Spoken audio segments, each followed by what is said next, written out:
Hey, what's up, everybody? Pat here, great for recovering alcoholic and addict, just like every day. Guys, please don't forget to subscribe, leave the video a like, drop me a comment, and by all means share it with somebody who might get something out of it. Guys, before we get into the reading today, I'm just going to take a second. I am absolutely exhausted. I'm literally just getting in from work now, about a 12-hour day today. But if you've been following the videos, I have the small business. I do property maintenance and repair, and I was invited to replace a boiler, a steam heating boiler for one of my customers. I've done many of them over the years. Usually there's 3 or 4 of us involved. It's the other company I worked for. This is the first boiler that I've done under my own business. They're incredibly profitable. They're very hard work. My helper ended up calling in today. I don't have any employees, but I take one of a friend of mine comes and works with me when I have bigger jobs. That was the plan for today, but he had something else come up.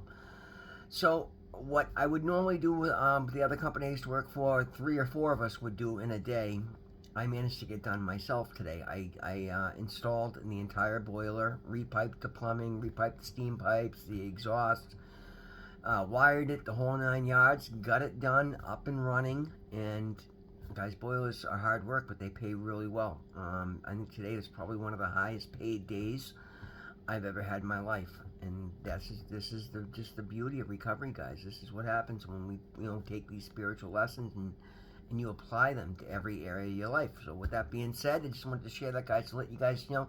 I talk about the lessons every day. I shy away from the material aspect of it, but when I talk about stepping up and being the best version of yourself, these are the things that happens, guys. I've done so many boilers over the years, and this is literally one of the smoothest jobs I've ever done. And when I flipped that switch at the end of the day, I had no question that everything was going to go phenomenally smooth, and that wasn't the way it was when I was getting high and working. Like, I was always worried about what was going to leak, what was going to short out, what was right, what wasn't.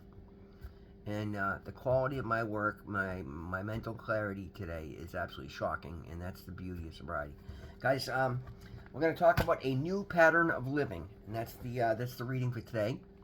The just for today and a meditation reading. A new pattern of living. We suspect that if we don't use what we have, we will lose what we have. Addiction gave a pattern to our lives, and with it a meaning. A dark, diseased meaning to be sure, but a meaning nonetheless. Recovery gives us a new pattern of living to replace our old routine, and with that new pattern comes a new meaning to our lives, one of light and hope. Now, what is this new pattern of living? Instead of isolation, we find fellowship. Instead of living blindly, repeating the same mistakes again and again, we regularly examine ourselves, free to keep what helps us grow and discard what does not. Rather than constantly trying to get by on our own limited power, we develop a conscious contact with a loving power greater than ourselves. Our lives must have a pattern. To maintain our recovery, we must maintain this new pattern. Our spiritual program has taught us. By giving regular attention to these patterns, we will maintain the freedom we found from the deadly disease of addiction and keep hold of the meaning recovery has brought to our lives. And the affirmation is, just for today, I will begin a new pattern of living, the regular maintenance of my recovery.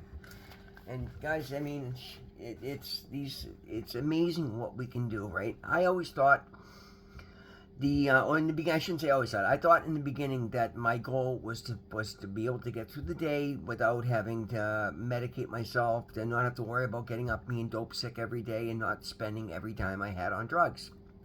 And I thought if I could do that, that would be all I could possibly ask for. Guys, recovery is so much more than that. Yes, I put down the drugs. Yes, I no longer wake up dope sick. I don't have to worry about things like that. I'm the same energetic, happy, reliable, responsible person day in and day out. And what that has done, that has given me a baseline where I could start examining my life. And guys, my life, over and above just the drugs, was a mess because of so many other situations that I could never correct because all my focus was on the drugs. And when I shed the drugs this time around, I realized that I'd gotten clean before, and I never maintained anything.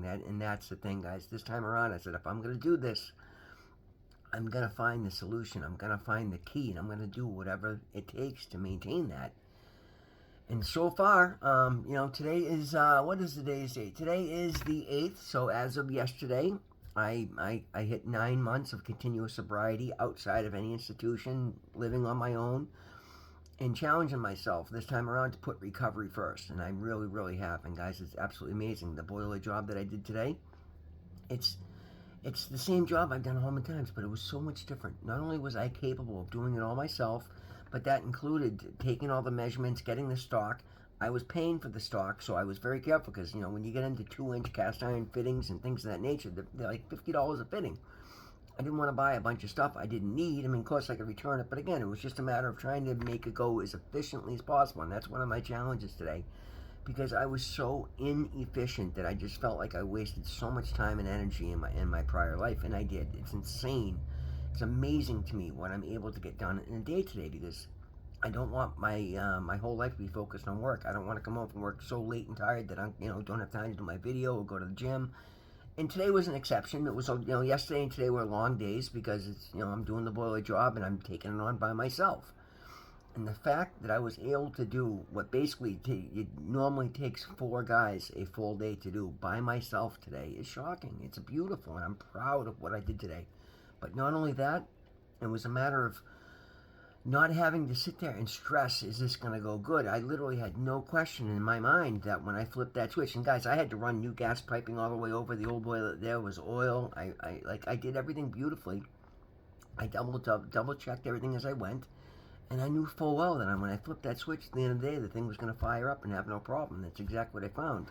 But over and above, at the end of it, I stepped back and looked at my work, and I was just proud of what I just done. Never mind the fact that I managed to get that done in a day. Never mind that I'm being offered the opportunity to do these things, and now I get to collect the pay for that, guys. And that's why I'm sitting in the position that I'm at, where I'm getting ready to stop buying properties and I'm well on my way to actually being financially stable and having a retirement plan. And guys, this is what I've managed to do in 9 months.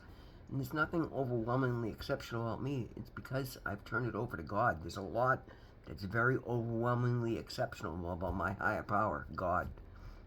And that's the difference today, guys. The biggest overwhelming difference in the main theme of my recovery is faith-based. And again, get into recovery and find what works for you. Some people find really good luck with smart recovery. Some people are very, anti-faith based. So you might, but find what works for you. You don't have to follow my program. But if you work your recovery program to the best of your ability, if you chase recovery as hard as you chase drugs and alcohol when you're out there running amok, it is amazing, guys. And it's literally God. I turned my will and surrendered fully to my God, the God of my understanding, right? The higher power of my understanding, whom I choose to call God. I really did, guys, because He entered my life months before I got clean, and I started to build a relationship with God. And before I even got clean, so many things started changing. And it was hard at the time, but even then, it was necessary. Guys, I would come home from work when I was still using and just trying to do the same routine, and my life was literally circling the drain. And I'd have all the drugs in the world. I'd come home and I'd be sitting there trying to numb myself, and I couldn't because I was praying every night, asking God for guidance, asking Him to show me His path for me, and that's exactly what He did. When you buy in fully and you work these principles to the best of your ability, guys, I promise you the changes will come from within, and that's the amazing thing, guys. I was always left, as soon as I would get out of a structured environment, whether it be prison, whether it be rehab, whether it be a halfway house or a holding facility, I would fail miserably the second I was on my own. Never mind if somebody would offer me drugs, but just being left to my own thoughts, I hadn't changed the person that I was. I hadn't changed the way that I behaved, the way that I thought, the way that I looked at myself, or the way that I looked at the world. So therefore, I had no moral fiber. I saw no moral value in myself, and then I'd be left alone, and I'd sit there and start looking at the totality of how much I'd lost during the last run that I just came out of, and the emotions of that would overwhelm me, and I would immediately have to go back out and medicate myself, and then boom, I'm right. Before I knew it, I'm right back over my head in addiction again. None of that has happened this time around because before I even got clean, I started praying and asking God for help. and taking action on the help that he offered me. And again, I didn't do it perfectly, particularly in the beginning. I blocked and I tried to find an easier, softer way, and I tried to keep it quiet, and I tried to, not have to give up this and that. Guys, all the things that God was asking me to give up that I wasn't willing to give up in the beginning are all things that immediately after I surrendered and I had the option to retain, I walked away from. Because as soon as I started to put my faith into God and to trust and to start taking actions on the intuitive information that I was being given, I started to get a little bit of confidence. I started to get a little introspection. And I started to see how none of those things were for my highest good. But again, until I had some confidence and a little belief in myself that I was capable of actually doing something better on my own, I was terrified to let those things go. By the time I got out of rehab, I've been doing so much work internally. I've been doing so much reading on scientific prayer. I've been doing so much meditating and praying and talking to my God that I knew full well that there was a better life for me. When I meditated one day in rehab and I came up with the idea to do this channel, and then I came home and I was really on the fence because I didn't know anything about doing it. I didn't know how it was going to come across. I didn't know why anybody would bother listening. But the more I prayed and meditated on it, I kept just getting, it's a very important deal. This is a big thing to teach you follow through. And guys, these little baby steps in the beginning. And again, I came home that night and I didn't do my video the day I got home from rehab. And I started cleaning the apartment and I found a rock of crack and I smoked it and my heart broke. And I'm like, oh my God, here we are again. I'm hours out of rehab. I'm already relapsing. What am I going to do? But instead of letting it overwhelm me, I dropped to my knees and I just talked to God in prayer and I said, God, I need help.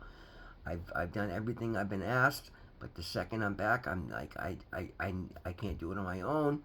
So boom, I immediately got the idea to leave the house, and then I ran into the girl who was locked out of her car, and I helped her, and it made me feel good about who I was, and that was my answer right there. You've got to be of service. You've got to engage and be helping somebody, and just work in recovery and leaning from your strengths. So the next day, I started the channel, and I found my home group with AA, and I dove in. I got signed up with my Riverside Recovery Group. I had already met my OBAC clinic. That was the first thing I did. I left rehab and went to the my medically assisted treatment recovery clinic, and I did, guys.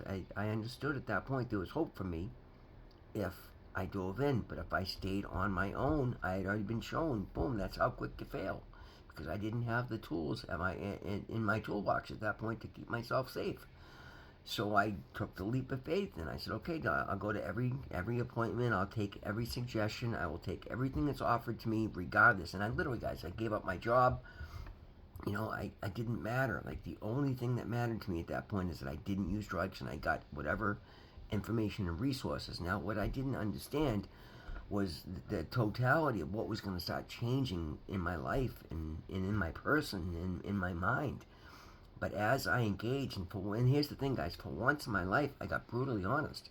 Instead of just telling them what I thought they wanted to hear, and no, every time I got into an intake interview, and I gave the totality of my circumstances, and I adopted, and I don't know how, because I was anything but honest in recovery. It got to the point where even when I thought I was being honest, I wasn't, because I was just regurgitating the lies that I told before, and this time I let it all go. I just literally, every time I would start to instinctively say something, I would stop and I would think about it and I would actually process it and say, was this the truth, or is this the story I've been telling myself all along? So I started, and the more I did that, the easier it got. And the thing is, guys, the more I did that and the easier it got, the more I started to see the patterns. And again, as soon as I realized I had to learn the patterns in my life, amazingly, right? I prayed on that. The next day, I got an email invite to Tony Robbins' Pattern Recognition Seminar. So I did that. It was 3 days, 3 hours a day. Boom, okay. I put everything else aside, and I committed myself. I'm going to do this every minute of it. And I did. I took that seminar, and boom, I learned so much during that. So that's okay. Boom, right? That's the thing, guys.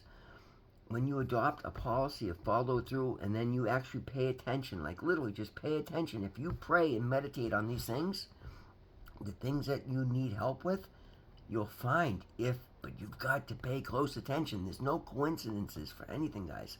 That's what I found. And because every time I did, I would take the leap of faith and I would do what I said I was going to do. And I would just engage with it to the best of my ability and then take everything I could out of it. It started slowly changing the way my brain works and the way I saw things. Now today, I'm working from a completely revamped, underlying program. I'm literally not the person that I was. I'm the best version of me that's ever walked, and that's what I've striven to be. Everything I've asked for in prayer, and then every answer I've gotten in meditation, or through suggestion to professional help. Because again, I tell you all the time, guys, seek professional help wherever possible. I used to put no credence in therapy and doctors and this and that, and that's what I do today, guys. I have a recovery coach, I have a recovery advisor, I see my therapist every week. I see the medical team over at the OBAC clinic. I see my dentist team over at BU Dental School. I see the dermatologist whenever I get something pop up. I had that big growth under my eye. And dude, look at that thing's gone. Like, I can look in the mirror and I'm not worried about cancer and I'm not worried about this. But it didn't happen overnight, although it's happened incredibly fast. It's only been 9 months, and the miraculous changes that I've underwent in 9 months are absolutely nothing shy of a miracle, and they're amazing. But it was baby steps in the beginning and just taking the right action. I didn't always know exactly what was the best, but I would digest. I would look at what I had, and I would just make it not the easy one, not the one that was comfortable, not the one that seemed like it was going to get the instant gratification from it. But I sat back and said, well, what's probably going to make the biggest impact on my life? What am I going to get the most benefit from long term? And that's what I've based my decisions on. That's what I've based my life on. And guys, I'm off and running. Like, now I'm lining up boiler jobs. I'm getting invited to do complete house remodels, the plumbing and heating. Like, I was shocked when I just sold a $10,000 job. 2 months ago I sold a $5,000 job, and then a bunch more $5,000 jobs came in. Now I just sold a $10,000 boiler job, and I completed that today. Now, boom, I guarantee you there'll be more and more of those coming in because I gave the guy the best deal going, and I did a phenomenal job. Now I've been invited to go bid a complete remodel on a single-family home. Those are $40,000 jobs. Guys, when you do these things, like, I just made my former month's salary in a day. It's amazing today, guys. And that's not even my focus. I'm just trying to be the best person I can and make the biggest impact in recovery and in the world, and trying to show others that they can do it too, because I've been to the depths of despair as deep as anybody, guys. I spent 4 years homeless, living on the street. I've been sentenced to prison 15 times. Spent more than 5 years in prison. Like, I've overdosed and died. I used intravenous drugs for almost 10 years. Like, I've done every terrible thing out there that anybody else has. I had no license for almost 30 years, getting arrested for driving constantly. Every barrier you could put in your way in the way of success, I've put. And yet, because I've turned my will over to God, because I've surrendered fully, and I take massive action after I digest and figure out what makes the most sense for me, and I just take blind leaps of faith. Guys, one of the things I say to God in my prayers, God, I will do anything you put in front of me. If you put it in front of me and I believe it's from you and I believe it's the right thing to do, I believe so heartily now that if my God appeared to me and said, go step off the building, I'd step off the building, because I know full well he'd catch me, because he's proven it to me every time. God has never let me down. I used to let myself down constantly. And the more God has shown me the proper way, the more I step forward and do the proper way. And things get better and better every single day, guys. The video's getting a little long. I'm going to leave it at that. Guys, thank you all so very much for being here. It means the absolute world to me. Always remember, God loves you. I love you. We'll see you in the next one.